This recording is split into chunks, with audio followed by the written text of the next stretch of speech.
बड़ी खबर आपको बता दें, समाजवादी पार्टी छोड़ सकते हैं दारा सिंह चौहान। ये बड़ी जानकारी मिल रही है। डिप्टी सीएम केशव प्रसाद मौर्य के संपर्क में है दारा सिंह चौहान और सपा छोड़ करके फिर से भाजपा में शामिल हो सकते हैं दारा सिंह। पूर्व कैबिनेट मंत्री दारा सिंह चौहान की भाजपा आलाकमान से मुलाकात हो चुकी है, ये जानकारी है। और दूसरी पार्टी के मजबूत पिछड़े नेताओं को पार्टी में लाने की जिम्मेदारी हाईकमान ने केशव प्रसाद मौर्य को सौंपी है। और ये कहा जा रहा है कि केशव प्रसाद मौर्य के संपर्क में है दारा सिंह चौहान। और इसी पर ब्यूरो चीफ वीरेश पांडे हमारे साथ जुड़ चुके थे जानकारियों के साथ। वीरेश जी, ये बड़ी जानकारी कि घर वापसी हो सकती है दारा सिंह चौहान की। देखिए, दारा सिंह चौहान भारतीय जनता पार्टी के राष्ट्रीय अध्यक्ष रह चुके हैं पिछड़े मोर्चे की। और दारा सिंह चौहान बिरादरी के सबसे बड़े नेताओं में से माने जाते हैं।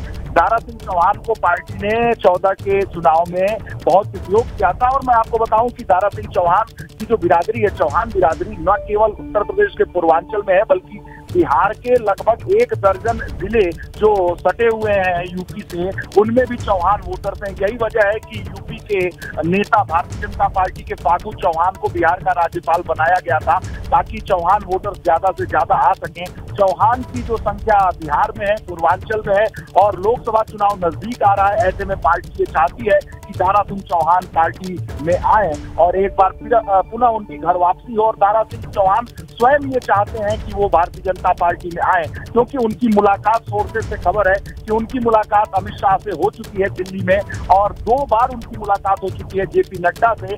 और केशव प्रसाद मौर्य को ये जिम्मेदारी हाईकमान ने सौंपी है कि पिछड़े वर्ग के वो ताकतवर नेता जो उपयोगी हो सकते हैं 2024 के लोकसभा चुनाव में, उन्हें तोड़कर अपनी पार्टी में शामिल किया जाए, भाजपा में लाया जाए। केशव मौर्य के लगातार संपर्क में है, जो यूपी की सियासत जानते हैं दारा सिंह चौहान और केशव मौर्य के घर को जानते हैं और उनकी राजनीति को जानते हैं। उन्होंने कई बार दारा सिंह चौहान को केशव मौर्य के घर देखा है, बैठे देखा है, केशव मौर्य से बात करते हुए देखा है, कई सार्वजनिक कार्यक्रमों में जाते हुए देखा है।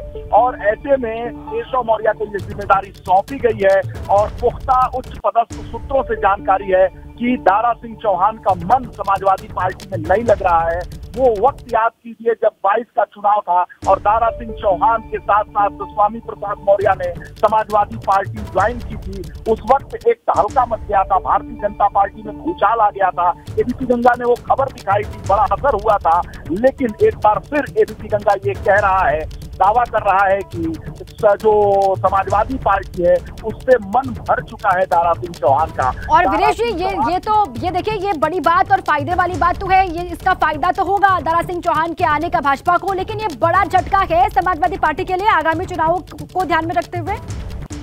निश्चित रूप से दारा सिंह चौहान अपनी बिरादरी के सबसे बड़े नेता माने जाते हैं इस पूरे प्रदेश में और खासकर बिहार के जो सटे हुए जिले हैं। मैं आपको बार बार कह रहा हूं, एक संजय चौहान है जिनसे गठबंधन समाजवादी पार्टी ने किया था, चौहान वोटर्स के लिहाज से किया था, जिनका नाम था जनवादी पार्टी। उसका गठबंधन था अभी 22 के चुनाव में समाजवादी पार्टी में। उस संजय चौहान ने 2019 में लोकसभा का चुनाव भी लड़ा था चंदौली लोकसभा सीट से। और महेंद्र पांडे जो केंद्रीय मंत्री हैं, भारी उद्योग मंत्री मंत्रालय संभाल रहे हैं, उनको किसी तरीके से बड़ी मशक्कत के साथ जीत हासिल हुई थी, नहीं तो संजय चौहान वहां लगभग जीत गए थे चुनाव। और ऐसे में संजय चौहान और दारा सिंह चौहान के बीच में चौहान वोटर्स को लेकर एक राजनीति चलती है। लेकिन दारा सिंह चौहान का जो राजनीतिक करियर है वो काफी पुराना है। दारा सिंह चौहान बहुजन समाज पार्टी संसदीय दल के लोकसभा में नेता भी रह चुके हैं, जब बसपा के लगभग 22-23 सांसद लोकसभा में हुआ करते थे।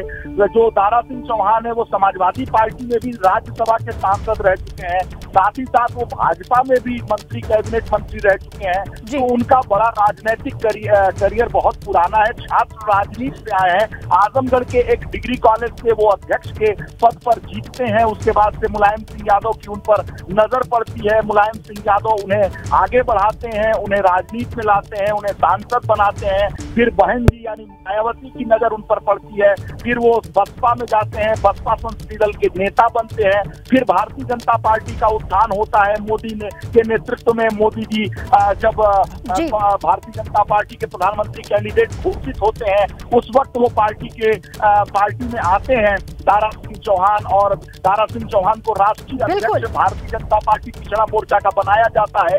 ऐसे में दारा सिंह चौहान की उपयोगिता को देखते हुए भारतीय जनता पार्टी भी चाहती है कि वो आए और दारा सिंह चौहान। बिल्कुल ठीक है विनेश जी, ठीक है, आप बता रहे तमाम बड़े पदों में वो रहे हैं, पदों पर वो रहे हैं और लंबा उनके पास अनुभव है, लंबा पॉलिटिकल करियर रहा है। जिस भी पार्टी में वो रहेंगे उस पार्टी को इनके होने का फायदा जरूर मिलेगा। लेकिन अब आप ये बड़ी खबर दे रहे हैं कि वो हाईकमान से मुलाकात भी दिल्ली में कर चुके हैं, गृह मंत्री से, और भाजपा में जाने की पूरी तैयारी कर चुके हैं दारा सिंह चौहान, और समाजवादी पार्टी छोड़ करके एक बार फिर से घर वापसी हो सकती है दारा सिंह चौहान की। ये जानकारी आपने दी, शुक्रिया विनेश जी आपका पूरी जानकारी के लिए।